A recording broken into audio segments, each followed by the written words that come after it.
Did you know that the Bible says when 7 women all take hold of one man, that the branch of the Lord, who is Jesus, will be made glorious? This is in Isaiah 4, verses 1 and 2. This comes after a prophetic passage dealing with end times, and you might be tempted to think this doesn't apply today. There are many reasons why that's incorrect, too many for a short video. Let me ask you this. Why would 7 women who could provide for themselves latch on to one man and be called by his name to remove their reproach? This is sinful. How does sin remove sin? This is prophetic only. Why is a prophecy for God's glory framed sinfully? At some point, can't we just read the words on the page and accept them? Shalom, shalom. I want to first off by giving all honor and glory and praises to Yahweh, Bahashem, Yahweh Shai, Bahashem Rakakadash. Is to Waban Yahweh.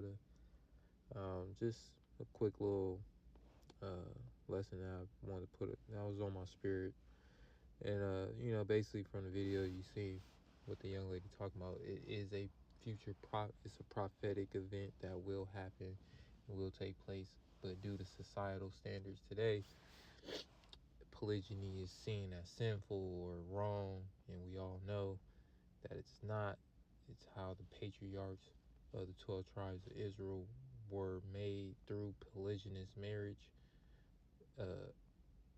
Jacob having 4 wives, and through those 4 wives he had the 12 sons.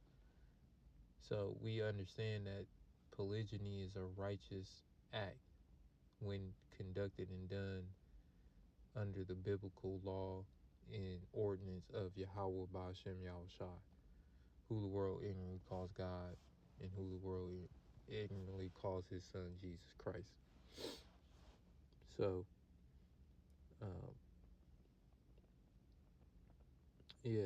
so basically what I want to basically speak on is, it is a future event that will take place, but there's a humbling that has to take place before, and that's mainly to women in order to get them under this type of mindset, and through that will be a means of chaos and violence and death, ultimately a lot of death and a lot of chaos and a lot of violence. So I'm not gonna make this super long. It's like about to be 2 in the morning, but it's just on my spirit, and I felt the need to speak on this.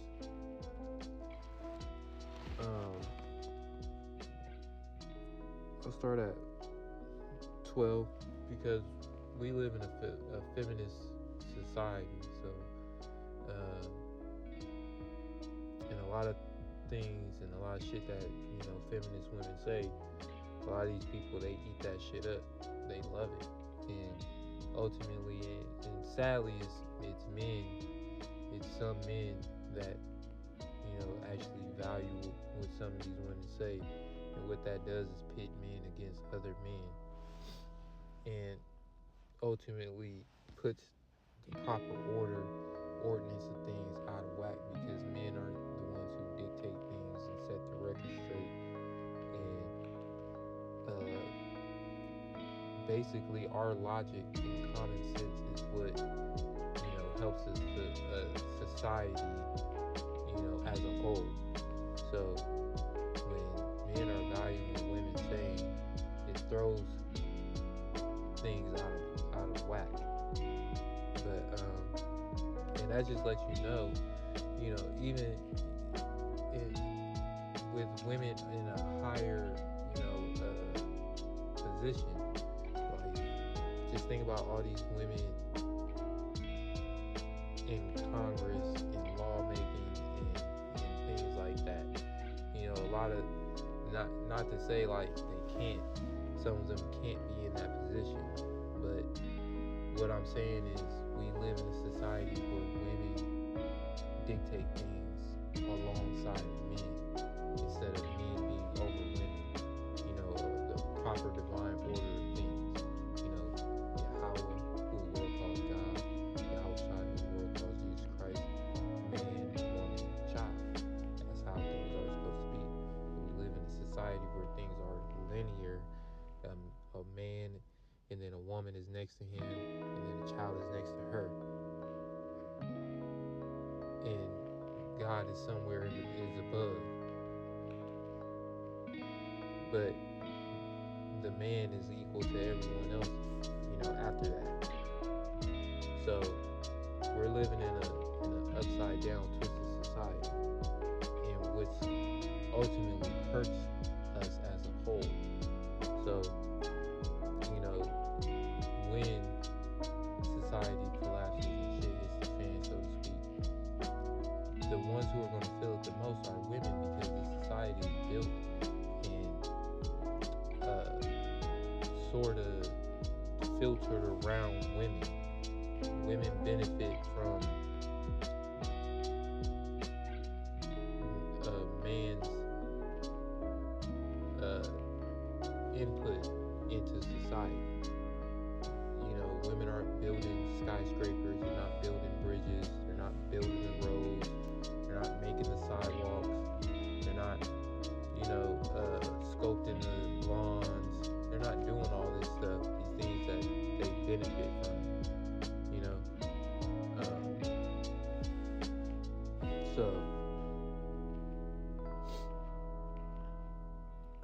with that being said, they carry a certain mindset, and ultimately that hurts us as a society because, again, it's backwards. So I'll start at 12. As for my people, children are their oppressors and women rule over them.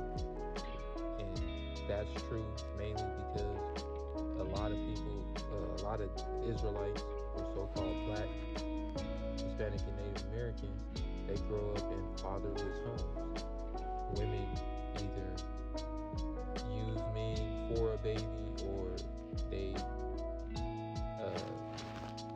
just end up having one-night stands and getting pregnant and don't really know the man. So there's no real bonding relationship, as to why he should stay around or feel connected to the baby, just due to their relationship and how the baby was conceived. So a lot of Israelites, they grow up without a father, and whether that be intentional or unintentional, it's just one of those things that, of course, being under the curses of Deuteronomy 28, so what that does is, a lot of young men, they grow up with the emotions of their mother, and not the logic and common sense of their father. So when they get older, they're just big emotional men, short-tempered, unemotionally regulated, can't, just unruly, just acting like a woman, but in a man's body, taking on the emotions of a woman, but has the gender and genetic makeup of a man. So, and when you look at the percentages and studies and incarcerations and people who go to jail, a lot of those men grew up in single mother homes. And then the counter studies suggest that even when a child grows up in a single father home, it's still as if he grew up in a two-parent household. So that just shows you that women alone cannot raise children by themselves, logically and genetically. Like, it just doesn't work out.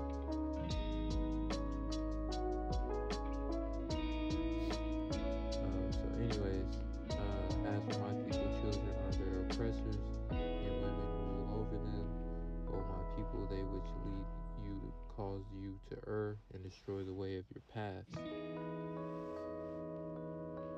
So you skip down to 16. Moreover, Yahweh, Hashem Yahushai say, because the daughters of Zion are haughty and walk with stretched forth necks and wanton eyes, walking and mincing as they go and making a tinkling with their feet. These Black women, they walk around with their head up high. You can't tell them nothing. You can't acknowledge them. They won't acknowledge you. They have this superiority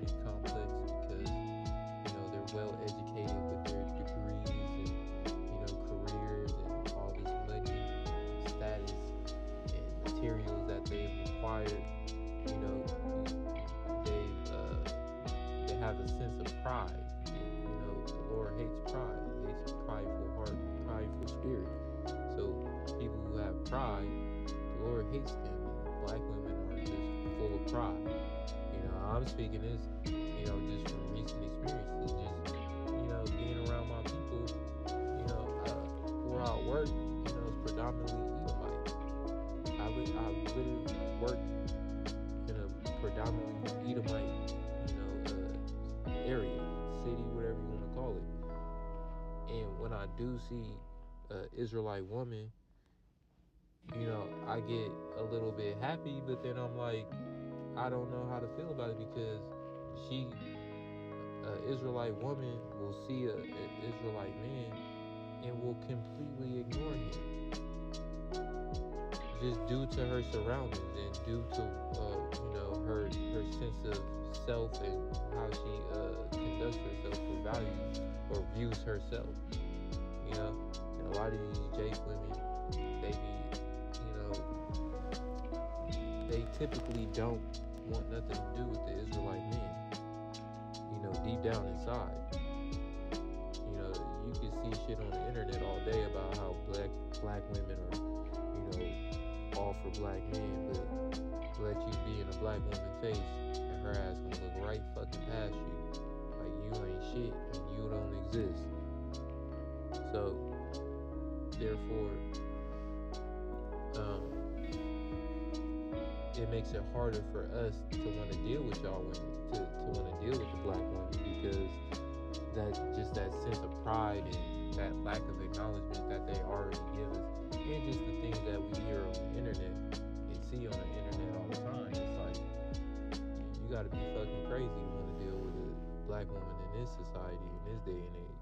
And it's not to say that I wouldn't deal with an Israelite woman, but she just gotta have the right mindset, and it definitely ain't like the modern mindset that these women have today. But anyways, therefore Yahushua will smite with the scab the crown of the head and the daughters of Zion, and the Lord will discover their secret parts. So we already know these Jake women, they love to wear weaves and lace fronts and you know, all these wigs and extensions and things like that. And what that does is cause them to suffer from dry scalp, you know, alopecia, basically growing scabs on their head. It's literally a curse that was put upon the Israelite woman. She naturally can't grow her hair long due to dry scalp and, you know, damaged follicles and things like that. So she turns to these other forms of beauty modifications, like extensions and things that I listed, you know, lace fronts and wigs and all that, or just simple, you know, braiding their hair and stitching wigs in, and, you know, just all this madness, you know, to uphold a certain beauty standard within the society. But eventually, they're gonna have to go back to wearing their natural hair and damaged hair, or the hair that they damaged, because when all hell breaks loose and there's and our infrastructure and system is, you know, dismantled, you know, to a certain degree, these women aren't gonna have all these essential items and things that they use on a daily today. They're not gonna have that, because stores are gonna be looted, they're gonna be empty, it's gonna be too dangerous to go out. You're not gonna wanna, in the times that we coming in, you're not gonna wanna be done up and, you know, makeup and all that, because you're not gonna feel like that, because there's gonna be no water. You can't bathe, you haven't eaten in days, you've been running, you know, maybe you've been running for, you know, a week straight, You're gonna be tired. You know what have you. But these women are gonna be beaten down. They're gonna be trodden down with fear and trembling and just a real shock therapy, a real slap back into reality. And discovering, and when it says Yahweh will discover their secret parts, it's just, humiliating them and exposing their wickedness, exposing the wickedness of who they are. Because a lot of these women, they've done men wrong, used men for wrong things, set men up, got men killed. There's all types of things that women have done that is just wicked. Use men for children only to get them on child support. Lie to men about bearing their children and conceiving their children. It's so much shit that women have done that's just pure evil and wicked. It's gonna come a point in time where it's gonna be exposed, and those women will be judged, and you'll know it because you'll see that the Lord has His hand on you. That lives are gonna shift and be altered. So in that day, so when it says in that day, so this is how you know it's gonna be a point in time when this is gonna come. In that day, Yahweh Shai will take away the bravery of their tinkling ornaments about their feet. All your shoes and anklets and shoe accessories, and their calls and their round tires like the moon, the chains and the bracelets and the mufflers, bonnets, the ornaments of the legs and the headbands and the tablets and the earrings, the rings, the nose jewels, the changeable suits of apparel, the mantles, the wimples and crispy pins, the glasses and fine linen and the hoods and the veils. It shall come to pass that instead of a sweet smell there shall be a stink, and instead of a girdle rent, and instead of well-set hair baldness, and instead of a stomacher girding sackcloth, and a burning instead of beauty. Thy men shall fall by the sword, and thy mighty in the war. And her gate shall lament and mourn, and she being desolate shall sit upon the ground. And that is going to be the humbling of the woman, mainly the black woman, but of the woman in general. That is what's going to happen to these women. All these things are going to be taken away from you due to just war, infrastructure, just the whole infrastructure dismantling, no more shipping and cargoes and none of that. All that shit is going to be taken from women, and it's going to leave you in a state of desolation and desperation and just pure downtroddeness.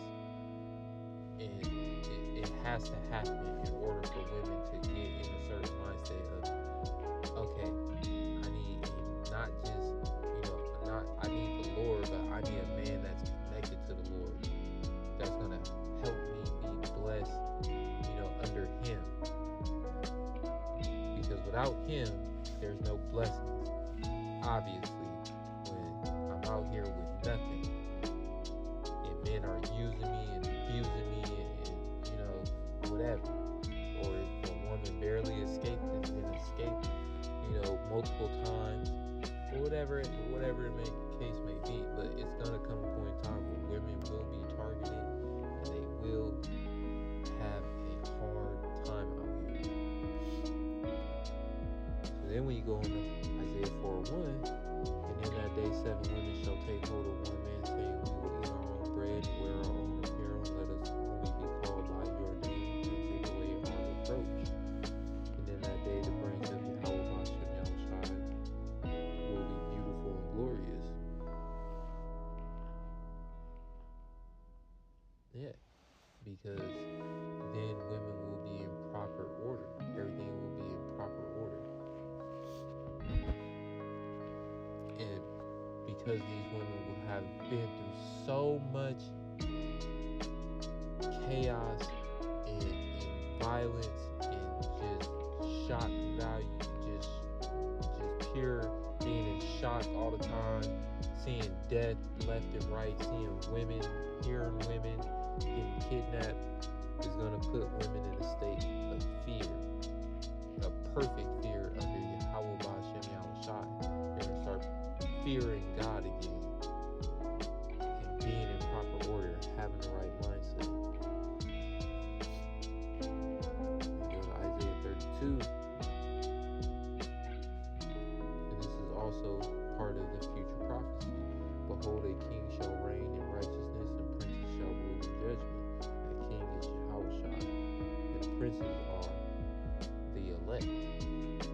Because, again, the elect is striving for salvation and to make it and to be under Yahweh and Yahushua during their time of indignation and wrath upon the earth. And anyone who will come across them,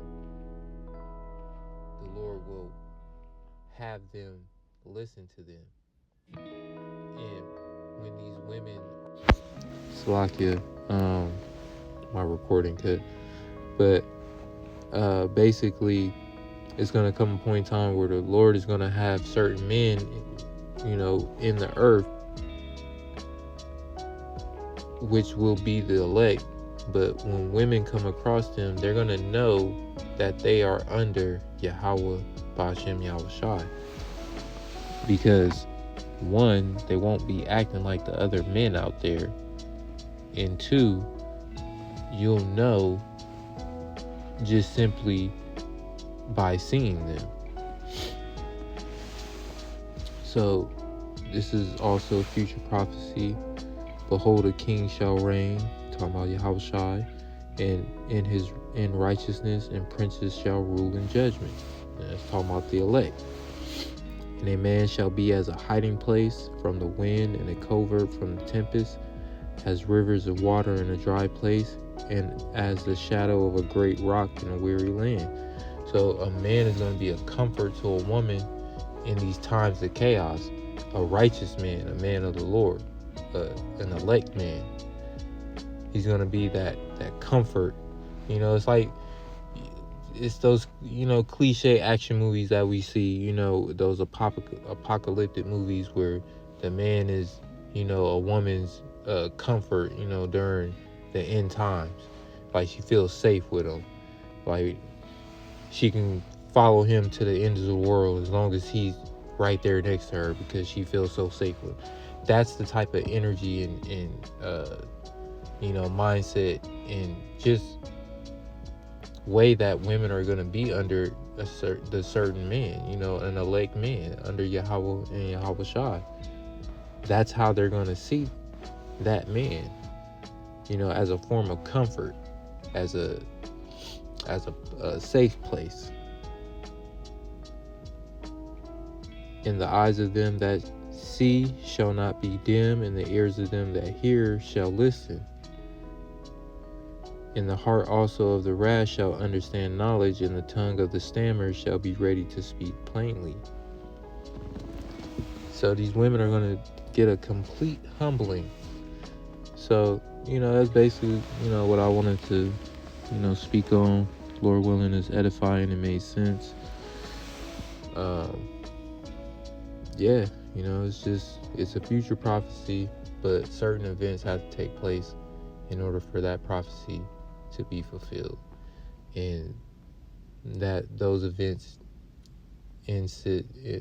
consist of a lot of women have to see other women die, unfortunately, or be hurt really badly, or whatever the case may be. It takes a form of violence to get these women to understand what's going on and who they should be under and who they should be following under. But yeah, Lord willing, it's edifying and made sense. Once again, I want to say, Kal Halayim La, Alahaya Nawa, Yahweh, Bahashem, Yahushai, Bahashem Rakakadash. All praises and honor and glory to Yahweh, in the name of Yahushai, in the name of the Holy Spirit. Double honor to the apostles, the elders, great millstone, which I learned truth from. Peace and salutations to the hopeful elect out there who labor in His word with truth and sincerity, and give their bodies a living sacrifice day in and day out, on the highways and byways to preach this truth. And to the speckled bird Israelite who happen to look like these other nations or look like another race or ethnicity, wherever you may be across the globe, to you I say shalom.